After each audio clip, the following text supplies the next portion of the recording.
Hi everyone, this video is on equating coefficients. Now, before we work out what equating coefficients is, let's talk about what coefficients are. So coefficients are numbers in front of letters. So for example, if we had 4x squared plus 9x take 7, 4 is the coefficient of x squared, 9 is the coefficient of x, and negative 7 is the constant. Now, a constant is a number that doesn't have a variable attached. So it's not a coefficient because there's no variable, but when we're equating coefficients, we equate constants as well. So these are coefficients, this is a constant. So when we're equating coefficients, equating just means, whoops, having a bit of a battle there, let's work that out. Equating means making equal. So we're making the coefficients equal.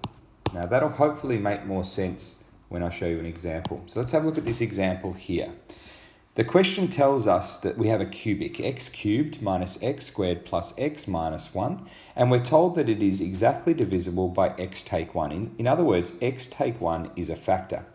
Now normally once we know it's a factor, we would use long division or a shortcut to find the quadratic. But in this case, we don't know it's a factor. We do know it's a factor, but we're going to use equating coefficients to work out the quotient when we divide that cubic by x take 1. So we know that x cubed minus x squared plus x take 1 will be equal to x take 1, and then it'll have a quadratic partner. In other words, we'll have ax squared plus bx plus c. There will be some quadratic that links or that partners with x minus 1 to give that cubic. This is the quotient when we do the shortcut or the long division. So in this case, what we're going to do is actually work on this part, and we're going to expand this. So we get x times ax squared is ax cubed, x times bx is bx squared, x times c is cx, negative 1 times ax squared is negative ax squared, negative 1 times bx is negative bx, negative 1 times c is negative c. So we're still saying that this cubic equals this expanded cubic here. So let's gather like terms. So there's only one cubed term, that's ax cubed. Now the x squared terms are this one and this one. So how many x squareds do we have? We have b minus a x squareds. So how many x's do we have? We have c x's minus b x's. So that means we have c minus b x's. And then the constant is added to the end, or in this case subtracted, it's minus c. So it's at this point where we start to equate coefficients.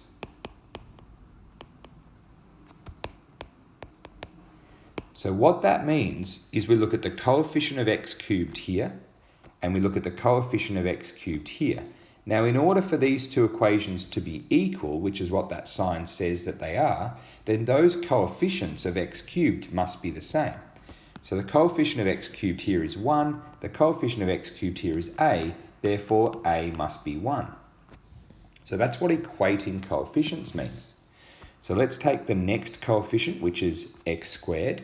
The coefficient of x squared is negative 1, and the coefficient of x squared here is b minus a. So b minus a must equal negative 1. So we already know that a equals 1, so we get b minus 1 equals negative 1. Add the 1 to both sides, we get b equals 0. So let's take the next coefficient, which is x. The coefficient of x there is 1. The coefficient of x here is c minus b. So therefore c minus b must equal 1. Well, we know that b is 0. So therefore we just get c equals 1. And the coefficient is negative c. So let's choose a different colour. Negative 1 here is the constant. Negative c here is the constant. So we just get c equals 1, which we already knew. So that's good that that makes sense. So what have we actually done? Well, we've used equating coefficients to find the quotient when this cubic is divided by this linear. Because remember, our quotient was ax squared, so the quotient was ax squared plus bx plus c. Well, now we know the values of a, b, and c. A was 1, so that's just x squared. B was 0, so there's no x, and c was 1. So our quotient is actually x squared take 1. So what we can say with this is x cubed minus x squared plus x take 1, which is our original cubic, is equal to x take 1, which we knew was a factor, and then the quadratic is x squared plus 1. Now you can hopefully do that using long division or using a shortcut, but this is a different method. Now equating coefficients is a very handy thing to do in lots of different areas of mathematics. So here we have a quadratic, and let's say we want to find the turning point of this quadratic, and we want to change this formula, which is in standard form, we want to change it to turning point form. So if we were to change it to turning point form, we know turning point form is ax minus h squared plus k.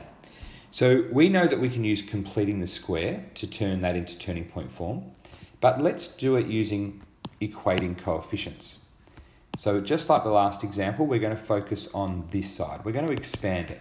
So we know x squared plus 6x minus 2 is equal to a bracket x minus h times x minus h plus k, which is a x squared minus 2xh plus h squared plus k. If you're not sure how to expand that, just use FOIL. So we get ax squared minus 2ahx. The reason I put x last there is because so it matches this where it's a coefficient, plus ah squared plus k. So now we can equate coefficients. What's the coefficient of x squared? It's 1. What's the coefficient of x squared here? It's a. So a must equal 1. What's the coefficient of x? 6.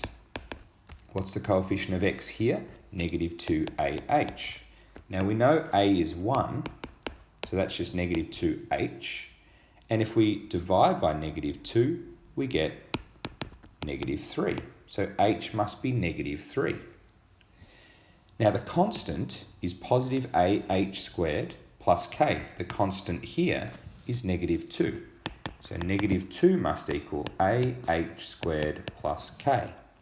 Now we know a, we know h, so a is 1, negative 3 is h, so negative 3 squared is 9 plus k. And then we can minus the 9 and we get negative 11. So what we've determined is that this original quadratic in turning point form is a, which is 1, so we don't need to write it, x minus h, now h is negative 3, so x minus negative 3 is x plus 3, and then the k is negative 11. So we've used equating coefficients to turn that quadratic into turning point form. Let's just check that now using completing the square. 6x minus 2. So completing the square, write the first two terms. Halve the middle term, so that's 3. Square it is 9. Add it, subtract it. Finish off the last one. Then that becomes the halved value. And then we equate those two. Well, look there. They're the same. So what we got equating coefficients is the same as what we got completing the square. And that is what equating coefficients is. And again, I've said it before, but this is used in a lot of different areas of maths, not just in polynomials. And it's a really good skill to have and then apply to situations that you've done differently in the past. That's an interesting thing to do. Let me know if you need any help with that, and obviously consolidate.